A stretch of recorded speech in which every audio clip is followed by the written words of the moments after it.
Capítulo 10. O mistério da transmutação do sexo. O 10º passo em direção à riqueza.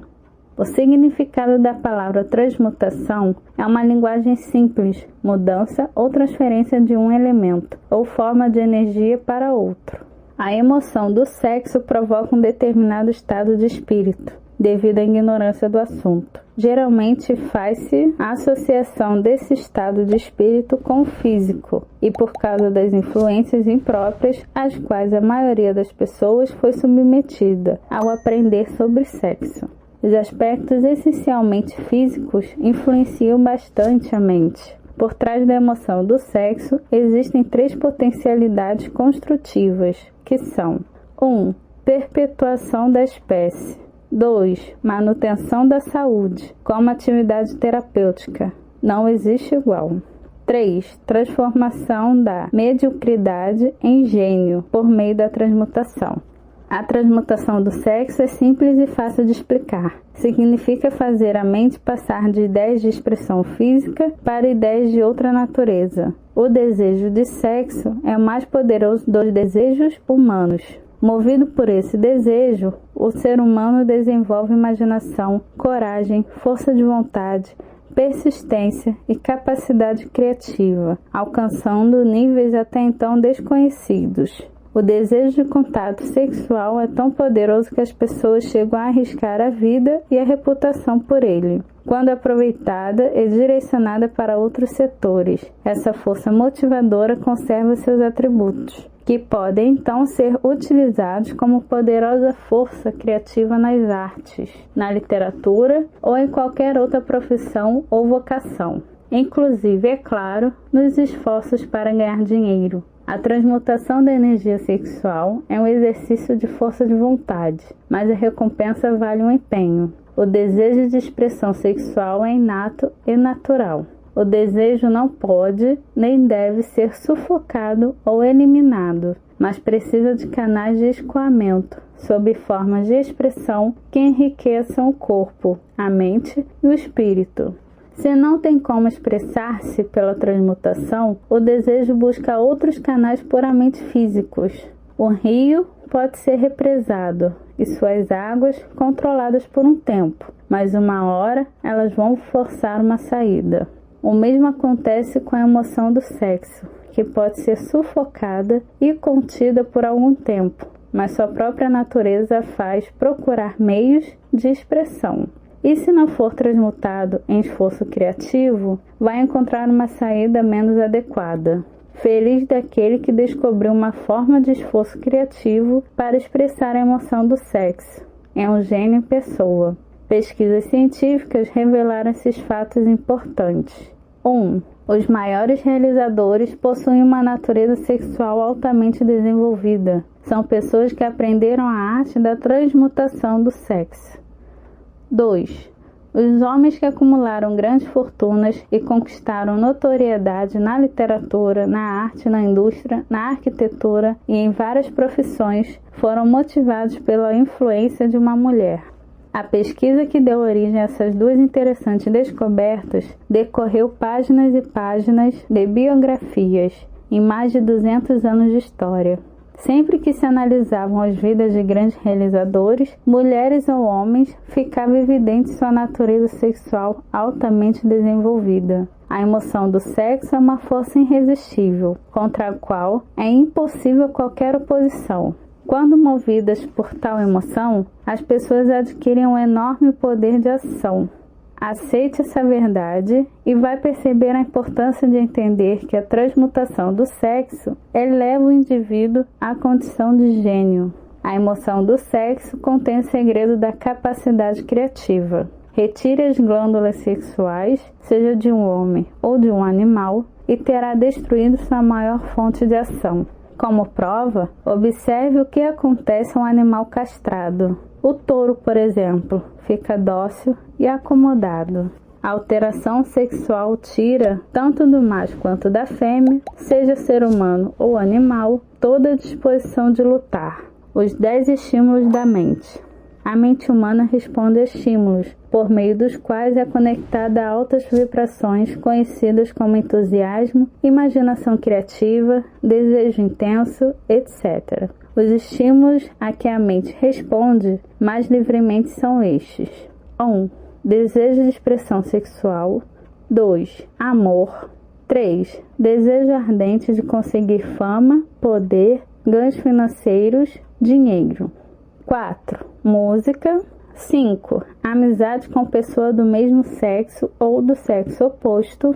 6. Aliança de mente mestra com base na harmonia entre duas ou mais pessoas que se unem para conquistar avanço espiritual ou material.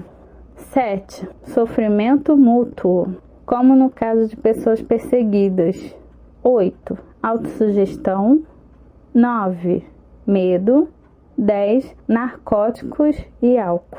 O desejo de expressão sexual encabeça a lista dos estímulos que mais efetivamente provocam as vibrações da mente e dão partida no motor da ação física. 8 desses estímulos são naturais e construtivos.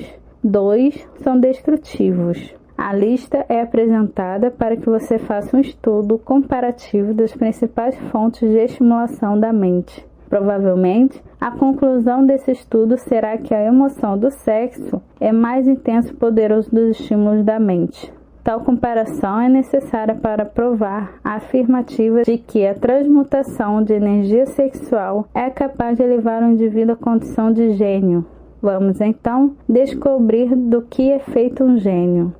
Algum frasista disse que gênio é um homem que usa cabelos compridos, come comidas estranhas, vive sozinho e é motivo de piada. Uma definição melhor é homem que descobriu como aumentar as vibrações do pensamento, ao ponto de poder comunicar-se livremente com fontes de conhecimento não disponíveis por meio da intensidade normal da vibração do pensamento.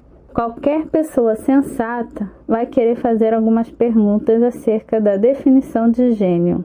A primeira é: como estabelecer comunicação com fontes de conhecimento que não estão disponíveis pela intensidade normal da vibração do pensamento? E a segunda é: existem fontes identificadas de conhecimento disponíveis apenas para os gênios? Nesse caso, quais são essas fontes e como exatamente podem ser acessadas? Vamos oferecer provas da veracidade de algumas das mais importantes afirmativas feitas nesse livro, ou pelo menos evidências que lhe permitam experimentá-las e comprová-las, encontrando assim resposta para as duas perguntas. O gênio se desenvolve pelo sexto sentido. A realidade da existência de um sexto sentido já está bastante assentada. O sexto sentido é a imaginação criativa. As pessoas, em sua maioria, atravessam a vida sem jamais utilizar essa qualidade natural. E quando a utilizam, é por mero acaso. É relativamente pequeno o número de pessoas que aproveitam a imaginação criativa planejada e deliberadamente. Aquelas que o fazem, compreendendo suas funções, são gênios. A imaginação criativa é a ligação direta entre a mente finita do ser humano e a inteligência infinita. Todas as chamadas revelações reportadas no âmbito da religião e todas as descobertas de princípios novos ou básicos no campo das invenções acontecem pela utilização da imaginação criativa. Quando ideias ou conceitos surgem na mente, através do que se costuma chamar de intuição, originam-se de uma ou mais das fontes a seguir. 1. Inteligência infinita. 2. Mente subconsciente, onde ficam armazenadas todas as impressões e todos os impulsos de pensamento que chegam ao cérebro por meio de qualquer um dos 5 sentidos. 3. Mente de outra pessoa que tenha emitido o pensamento, ou a imagem da ideia ou do conceito, por meio de um raciocínio consciente. 4. Ideias armazenadas no subconsciente de outra pessoa. Não existe qualquer outra fonte conhecida de onde possam vir intuições ou ideias inspiradas. A imaginação criativa funciona melhor quando a mente vibra, devido a alguma forma de estímulo mental em altíssima frequência, ou seja, em uma vibração acima do normal. Quando a ação do cérebro é ativada por um ou mais dos 10 estimulantes da mente, tem o efeito de elevar o indivíduo bem acima do horizonte do pensamento comum, permitindo que ele perceba a abrangência e a qualidade de ideias não disponíveis no plano inferior, onde se situam os problemas profissionais rotineiros. Elevado ao nível superior de pensamento, por meio de qualquer forma de estimulação da mente, o indivíduo ocupa uma posição equivalente à daquele que, a bordo de um avião, consegue enxergar além da linha do horizonte e limitava sua visão quando em terra. Além do mais, enquanto permanecer no nível superior de pensamento, ele não será perturbado pelos estímulos que limitam sua visão ao procurar satisfazer suas necessidades básicas, alimento, roupa e abrigo. Lá, os pensamentos comuns são efetivamente removidos, assim como acontece com vales, colinas e outros elementos que restringem a visão física quando se viaja de avião. Nesse plano elevado de pensamento, a faculdade criativa da mente fica livre para agir. O caminho fica desimpedido para que o sexto sentido se manifeste, tornando-se receptivo a ideias que não poderiam atingir a pessoa sob quaisquer outras circunstâncias. O sexto sentido é a capacidade que diferencia o gênio da pessoa comum. Quanto mais a faculdade criativa é utilizada e quanto mais o indivíduo solicita seus impulsos e confia nela, mais alerta e receptiva a vibrações originadas fora da mente subconsciente ela fica. Essa faculdade só pode ser cultivada e desenvolvida pelo uso. Toda operação daquilo que chamamos de consciência acontece por meio da faculdade do sexto sentido. Pintores, escritores, músicos e poetas só se tornam grandes em sua arte porque adquirem o hábito de confiar naquela vozinha que vem de dentro, por meio da faculdade da imaginação criativa. Não é nenhum segredo o fato de que os indivíduos de imaginação fértil recebem suas melhores ideias da chamada intuição. Existe um famoso orador que sempre se aproxima ao momento máximo de sua fala, fecha os olhos e entrega-se inteiramente à imaginação criativa. Quando lhe perguntaram por que fazia isso, no clímax de sua oratória, ele respondeu: porque falo por meio das ideias que vêm de dentro de mim. Um dos mais bem-sucedidos homens de negócios dos Estados Unidos sempre mantinha os olhos fechados por 2 ou 3 minutos antes de tomar qualquer decisão. Certa vez, ele explicou: quando fecho os olhos, entro em contato com uma fonte de inteligência superior. O falecido Dr. Elmer R. Gates, de Chevy Chase, Maryland, criou mais de 200 patentes úteis, muitas delas de grande importância, cultivando e utilizando sua faculdade criativa. Esse método é sugestivo e interessante para quem quiser alcançar a categoria de gênio, a qual Dr. Gates, sem dúvida, pertencia. Apesar de pouco conhecido, ele foi um dos maiores cientistas do mundo. Em seu laboratório, o Dr. Gates tinha o que chamava de sala de comunicação pessoal, um cômodo praticamente à prova de som que podia ser escurecido por completo. Nele havia uma mesa pequena, sobre a qual ficava um bloco de papel. Na parede em frente à mesa, um interruptor controlava a intensidade da iluminação. Quando o Dr. Gates queria recorrer às forças a que tinha acesso por meio da sua imaginação criativa, recolhia-se à sala, sentava-se à mesa e, em completa escuridão, concentrava-se nos fatores conhecidos da invenção em que trabalhava no momento. Assim ficava, imóvel, até que as ideias surgissem em sua mente, em conexão com os fatores desconhecidos da invenção. Em certa ocasião, as ideias chegaram tão rapidamente que ele foi obrigado a escrever por quase 3 horas. Quando o fluxo cessou, examinou as anotações e descobriu que continham um rascunho de uma descrição de princípios inteiramente novos para o mundo científico. Além do mais, a resposta a seu problema estava inteligentemente demonstrada nessas notas. Assim, o Dr. Gates completou mais de 200 patentes iniciadas e abandonadas por inventores inexperientes. A veracidade dessa afirmativa pode ser comprovada no United States Patent Office, o órgão encarregado do registro de patentes dos Estados Unidos. A profissão do Dr. Gates era apresentar ideias para os indivíduos e corporações. Grandes empresas lhe pagavam muito bem por 1 hora de sugestões. Muitas vezes, o raciocínio falha, porque é guiado principalmente pelas experiências acumuladas, e nem todo o conhecimento adquirido pela experiência é exato. As ideias recebidas por meio da faculdade criativa são muito mais confiáveis, assim como as fontes de onde vêm. A principal diferença entre o gênio e o simples inventor amalucado é o fato de que o primeiro utiliza a imaginação criativa, enquanto o segundo nem sabe o que é isso. O inventor científico, como Edison Gates, utiliza as faculdades sintética e criativa da imaginação. O inventor científico, ou gênio, utiliza a faculdade sintética ou de raciocínio para organizar e combinar ideias conhecidas ou princípios acumulados pela experiência, e então começa a inventar. Quando considera o conhecimento acumulado insuficiente para completar seu invento, ele utiliza sua faculdade criativa para recorrer a outras fontes de informações disponíveis. O método empregado para isso varia de indivíduo para indivíduo, mas, substancialmente, o procedimento consiste em 2 passos. 1. Estimular sua mente de modo que vibre em um plano mais elevado que a média, utilizando um ou mais dos 12 estímulos, ou qualquer outra sua escolha.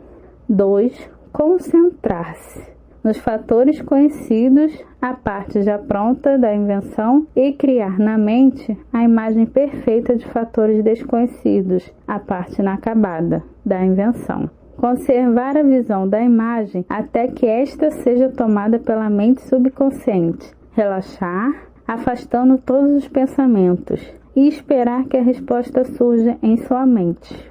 Às vezes, os resultados são definidos e imediatos, mas também podem ser negativos, dependendo do estado de desenvolvimento do 6º sentido ou da faculdade criativa.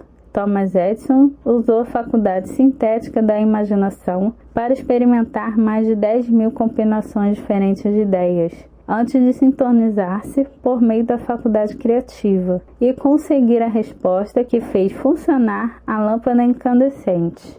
Com a invenção do fonógrafo, a experiência foi semelhante.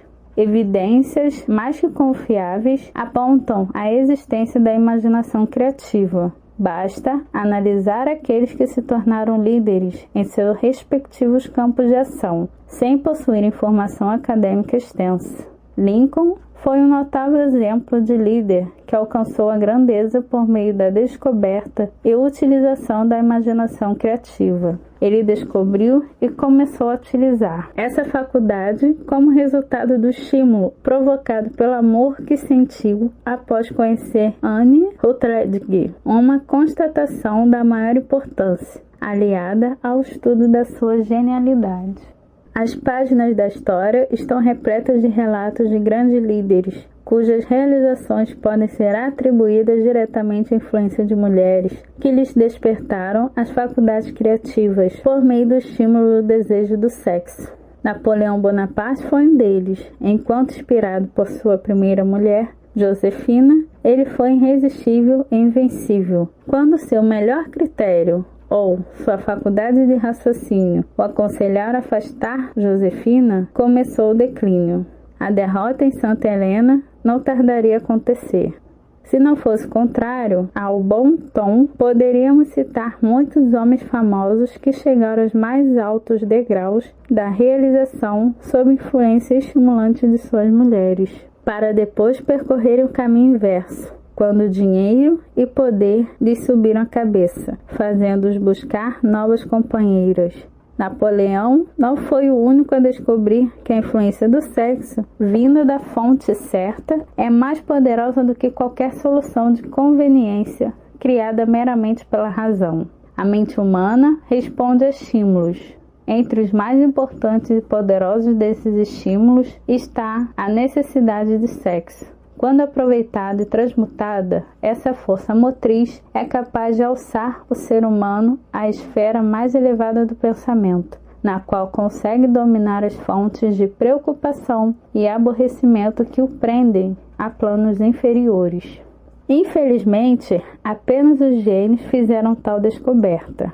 Outros aceitaram a experiência da necessidade do sexo, sem descobrir uma de suas maiores potencialidades. Daí, o limitado número de gênios em comparação aos outros. Apenas para enriquecer os fatos disponíveis nas biografias de grandes realizadores, aqui vai uma lista de nomes de homens de natureza altamente sexualizada. Sem dúvida, eles encontraram sua fonte de poder na transmutação da energia sexual. George Washington, William Shakespeare, Ralph Waldo Emerson, Thomas Jefferson, Albert H. Gary, Woodrow Wilson, Andrew Jackson, Napoleão Bonaparte, Abraham Lincoln, Robert Burns, Albert Hubbard, Oscar Wilde, John G. Peterson, Enrico Caruso. Você talvez conheça outros nomes a serem acrescentados à lista. Veja se consegue descobrir algum indivíduo na história da civilização que tenha alcançado um sucesso extraordinário sem ser movido por uma natureza sexual bem desenvolvida. Se não confiar em biografias de personagens já falecidas, passe em revista os grandes realizadores que você conhece e veja se encontra entre eles algum que não seja altamente sexualizado. A energia do sexo é a energia criativa de todos os gênios. Nunca houve nem haverá um grande líder, realizador ou artista desprovido da força motriz que é o sexo. Não me entenda mal, porém, isso não significa que todos os altamente sexualizados sejam gênios. O ser humano só alcança a posição de gênio quando se estimula a mente de modo a utilizar a faculdade criativa da imaginação, aproveitando as forças disponíveis.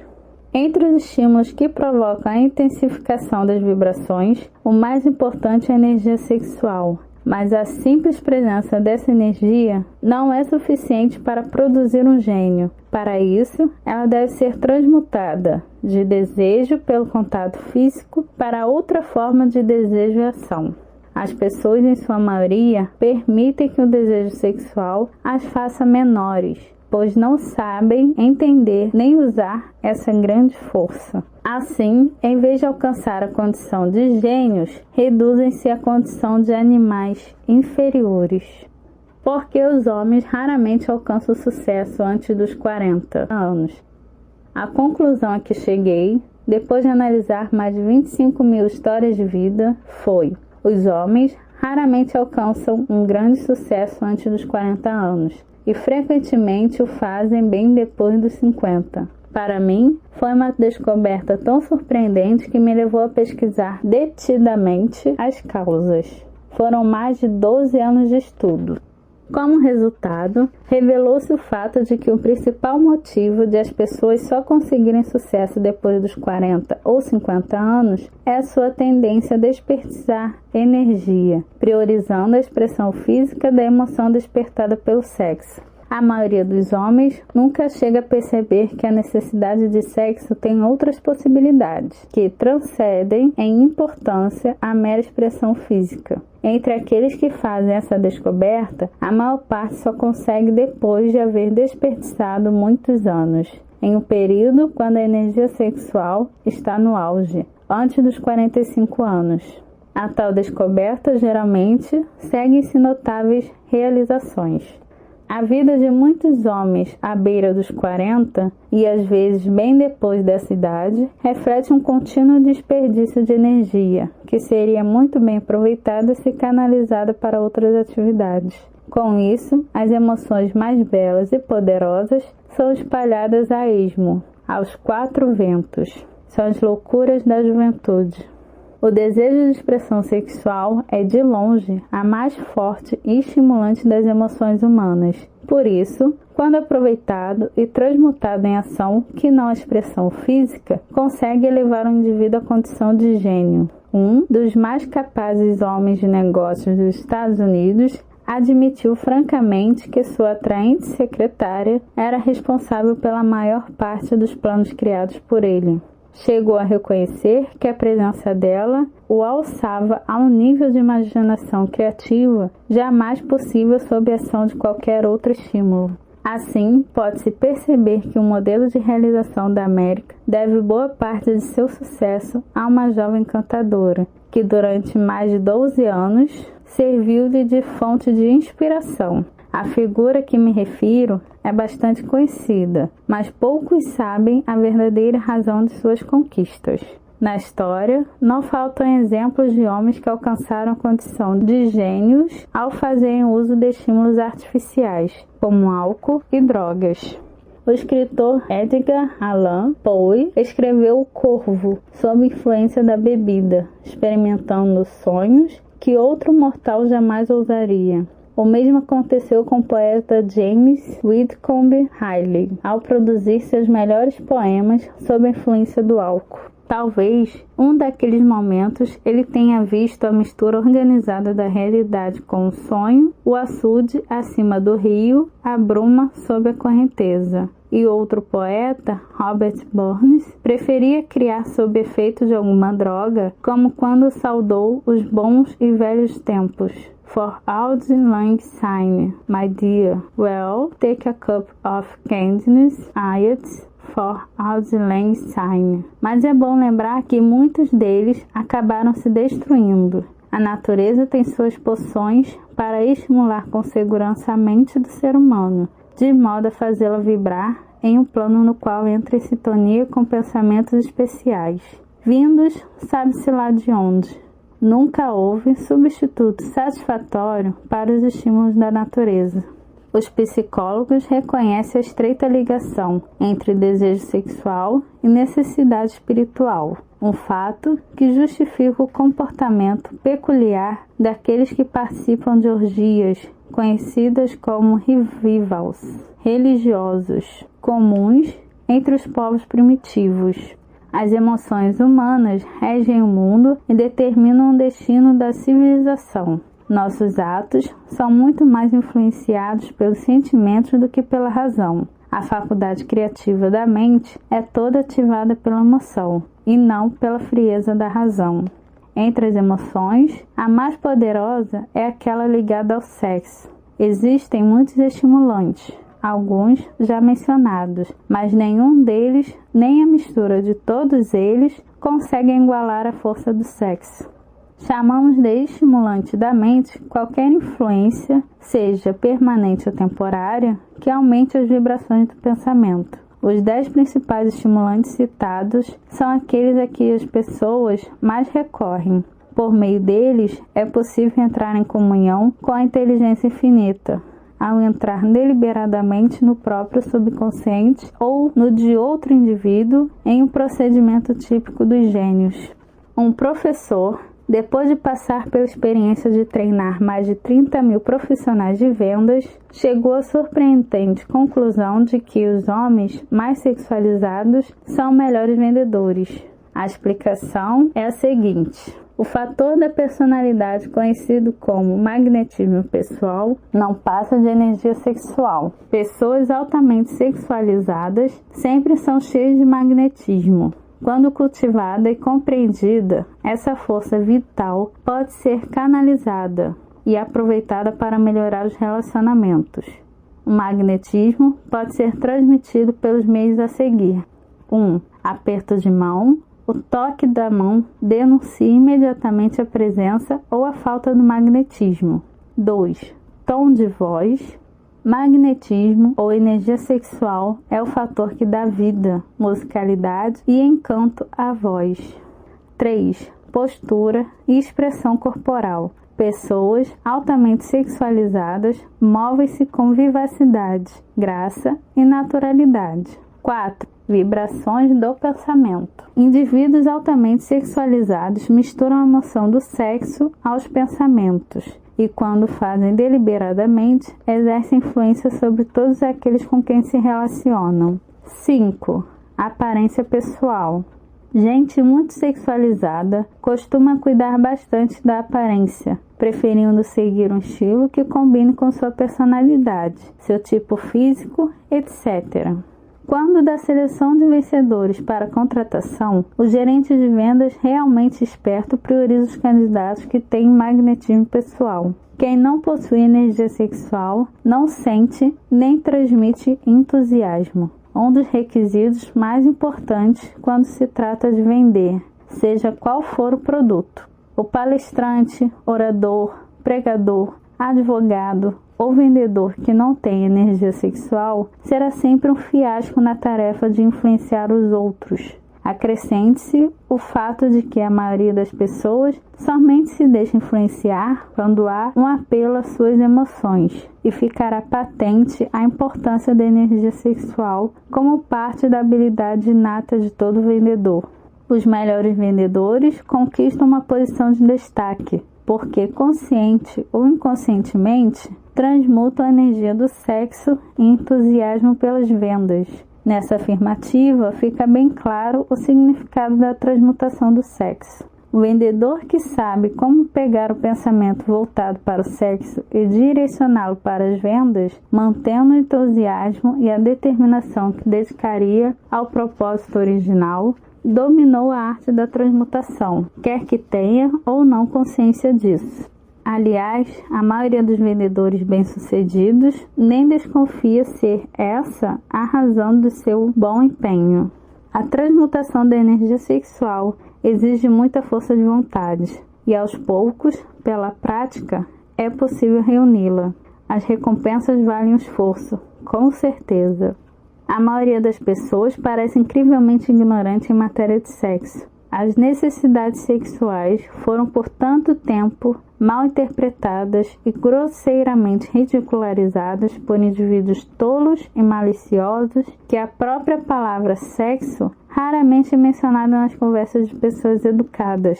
Homens e mulheres abençoados, isso mesmo, abençoados, com uma natureza altamente sexualizada, são geralmente vistos com maus olhos, sendo considerados amaldiçoados por alguns. Milhões de indivíduos, mesmo na era de maior esclarecimento em que vivemos, desenvolveram complexos de inferioridade, por terem sido levados a acreditar falsamente que uma natureza altamente sexualizada é uma maldição. Não se deve, porém, usar as virtudes da energia sexual como justificativa para a leviandade. A emoção do sexo é uma virtude, apenas quando utilizada com inteligência e discernimento. Quando mal utilizada, o que acontece com certa frequência degrada corpo e mente, em vez de enriquecê-los. A melhor maneira de empregar esse poder é o tema deste capítulo. Para mim, foi uma descoberta muito significativa perceber que praticamente todo grande líder analisado teve uma mulher a inspirar suas realizações. Em muitos casos, a mulher em questão era uma pessoa modesta e abnegada, de quem pouco ou nada se ouviu falar. Em outros, a inspiração se deveu a outra. Talvez você conheça alguns exemplos. O excesso nos hábitos sexuais é tão prejudicial quanto o exagero na comida e na bebida. A partir da Segunda Guerra Mundial, o desregramento da vida sexual foi ficando cada vez mais comum, e essa pode ser uma das razões da carência de grandes líderes. Havendo desperdício, ninguém pode valer-se da força de sua imaginação criativa. O ser humano é a única criatura que viola o objetivo da natureza em suas relações. Os outros animais exercem seu instinto sexual moderadamente, tendo um propósito em harmonia com as leis da natureza e atendendo ao chamado apenas em determinadas épocas. Para o ser humano, é sempre época de acasalamento. Todo indivíduo inteligente sabe que o excesso de estímulo, seja por bebida alcoólica ou narcóticos, é uma forma de moderação que destrói órgãos vitais do corpo, inclusive o cérebro.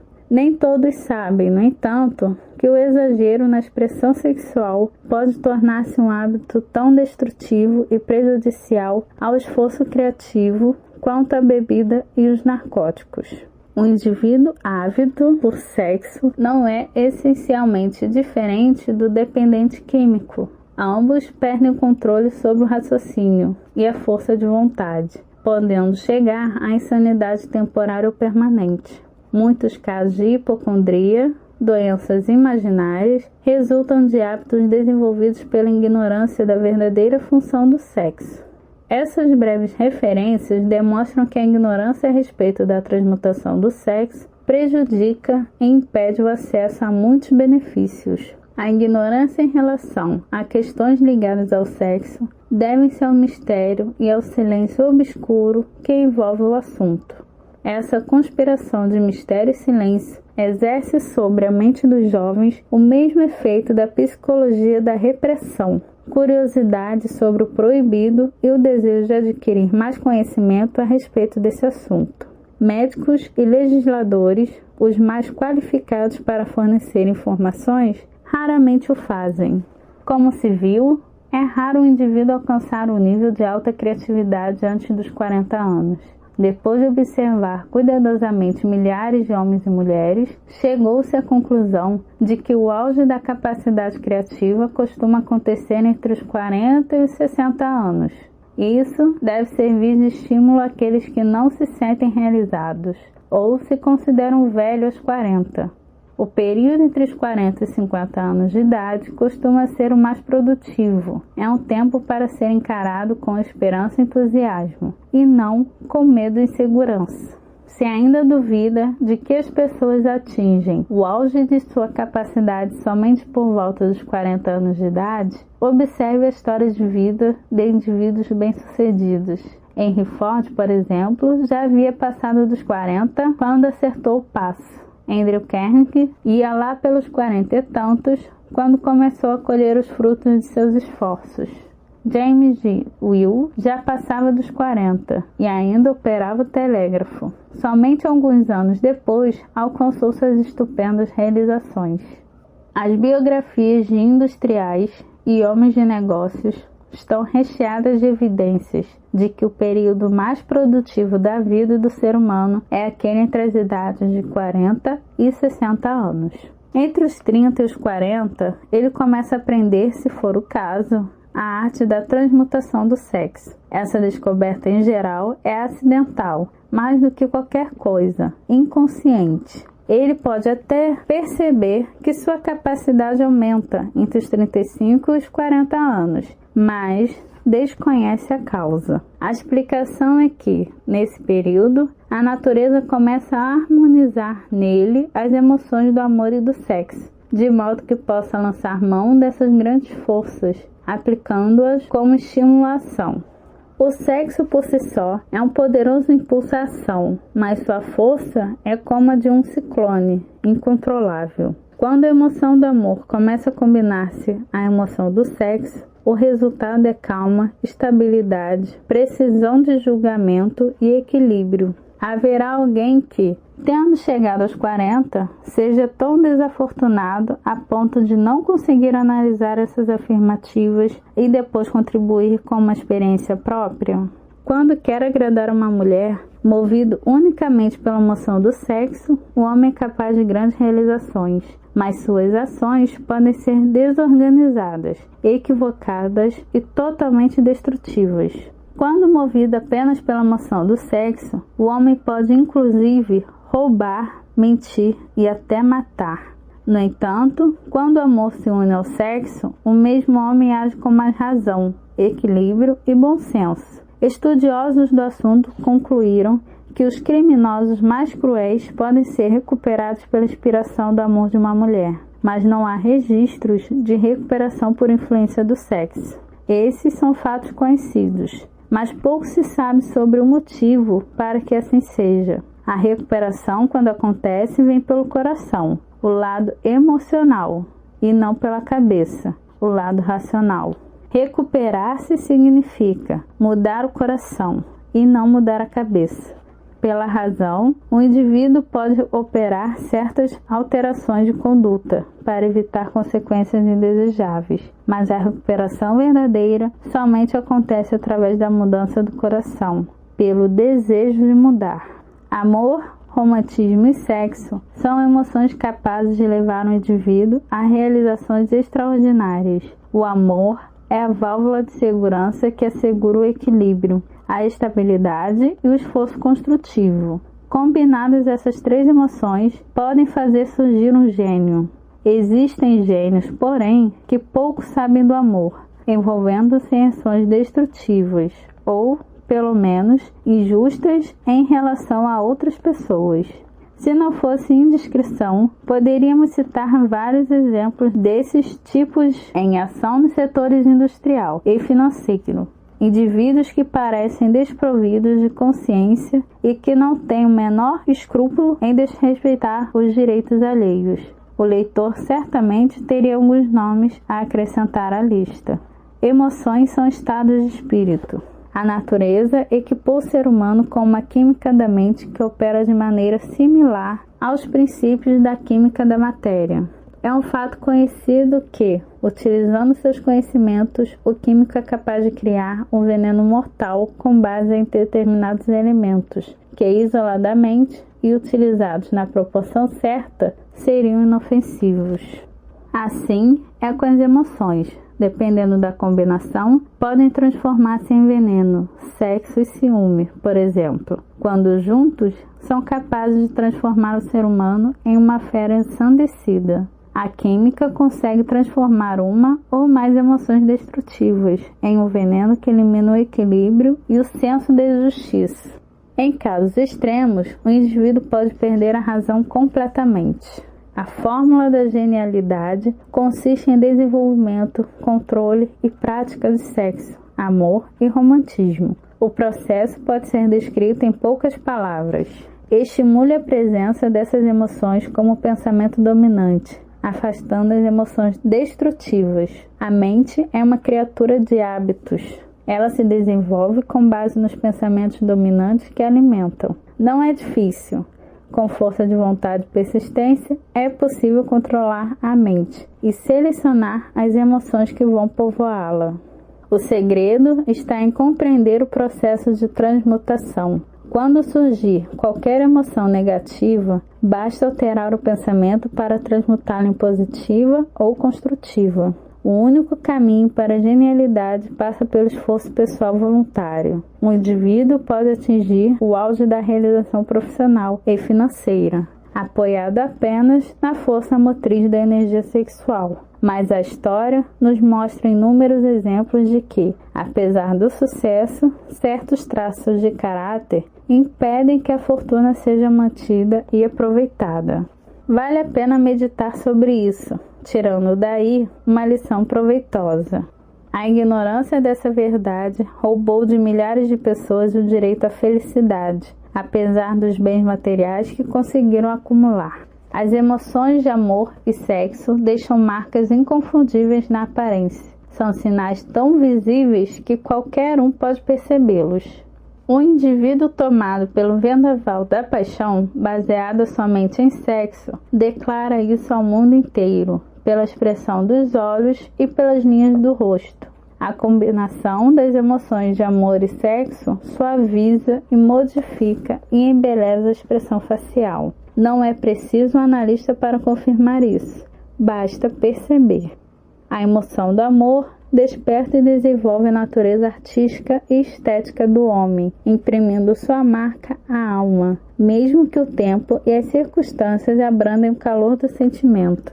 Lembranças de amor são eternas. Elas perduram, continuam a guiar e a influenciar, mesmo depois que a pessoa amada se vai. Isso não é nenhuma novidade. Quem quer que tenha amado verdadeiramente sabe disso. O efeito do amor permanece porque é um sentimento espiritual por natureza. O ser humano, não elevado pelo amor, está perdido, morto, ainda que pareça viver.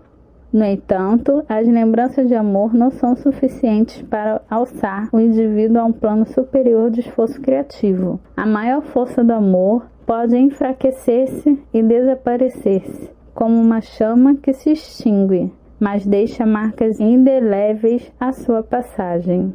E seu desaparecimento frequentemente prepara o coração para um amor ainda maior.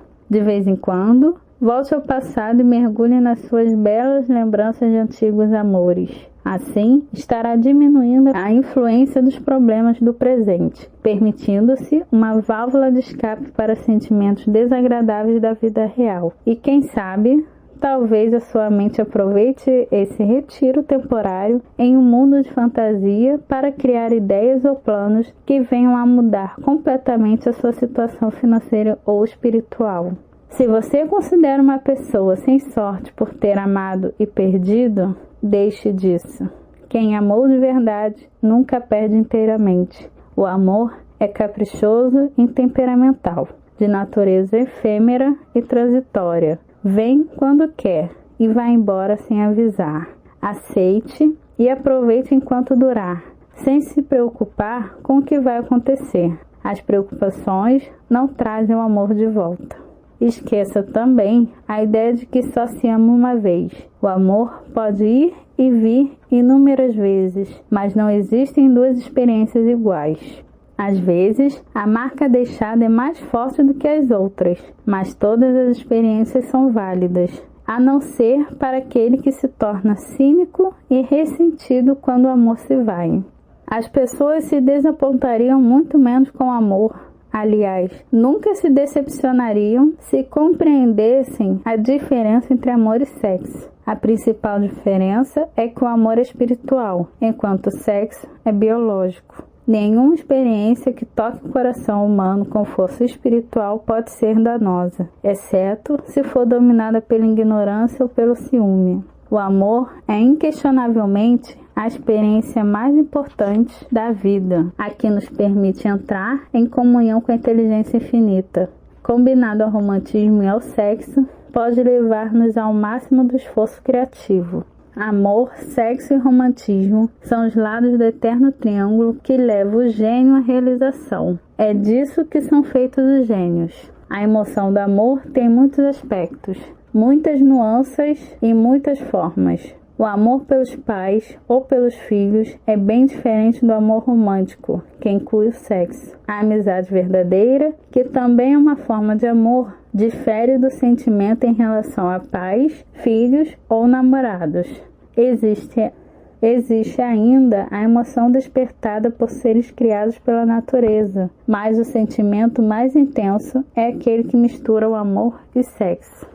Os casamentos em que a afinidade permanente do amor não é adequadamente harmonizada e equilibrada com o sexo não são felizes, nem duram. O amor sozinho não garante felicidade ao casamento. O sexo também não. Quando essas duas belas emoções se combinam, a união leva a um dos estados de ânimo mais próximos do espiritual que podem ser alcançados nesse plano terreno. Quando o romantismo é acrescentado ao amor e ao sexo, desaparece a barreira entre a mente finita do homem e a inteligência infinita, e nasce um gênio. Essa é uma história muito diferente daquelas usualmente associadas à emoção do sexo. Aqui, há uma interpretação que foge ao lugar comum. A situação é como argila a ser moldada pelas mãos de Deus, que a torna bela e inspiradora. Essa interpretação, quando bem compreendida, transforma em harmonia o caos existente em muitas uniões. A desarmonia frequentemente expressa em força de irritação. Em geral, pode ser atribuída ao desconhecimento de questões relativas ao sexo. Onde existem amor, romantismo e compreensão do sexo e de suas funções, o casal vive em harmonia. Feliz é o marido cuja esposa entende a verdadeira relação entre as emoções do amor, do sexo e do romantismo. Quando motivado por essa santíssima trindade, nenhuma forma de trabalho é penosa, porque até mesmo o menor esforço assume a forma de uma tarefa amorosa. Há muito se diz que a mulher tanto pode fazer como destruir o homem, mas nem sempre se entende o que significa.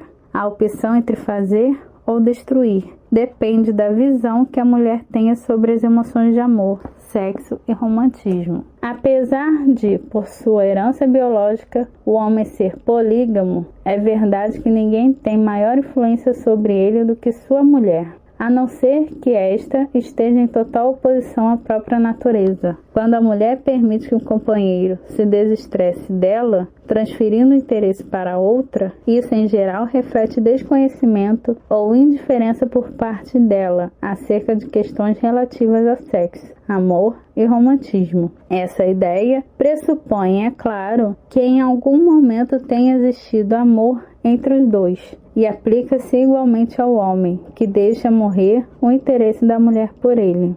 Os casais costumam discutir por ninharias, que, se analisadas cuidadosamente, revelariam ignorância ou indiferença em relação ao sexo, amor e romantismo.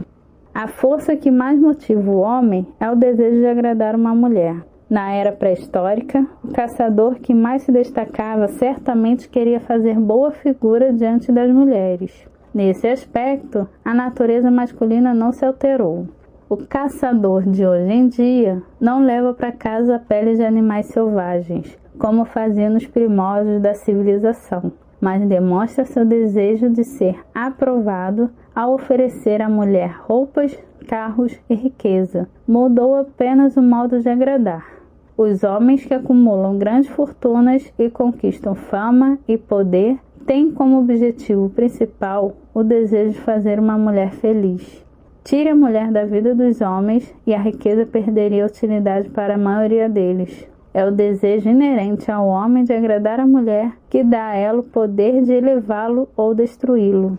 A mulher que compreende a natureza masculina e discretamente cuida do seu homem não teme a concorrência de outras mulheres. Os homens podem ser gigantes indomáveis ao lidar com outros, mas são facilmente influenciados pela mulher amada, o que a maioria deles não admite, já que os homens preferem ser considerados o sexo forte. A mulher inteligente, por sua vez, reconhece esse traço machista e tira partido dele. Alguns homens, apesar de perceberem a influência exercida sobre eles por uma mulher, esposa, namorada, mãe, irmã, diplomaticamente não se insurgem, pois possuem inteligência bastante para admitir que nenhum homem é feliz ou completo sem a influência modificadora da mulher certa. Aquele que não reconhece essa verdade deixa de utilizar a força que sozinha fez muito mais para levar os homens ao sucesso do que todas as outras forças combinadas.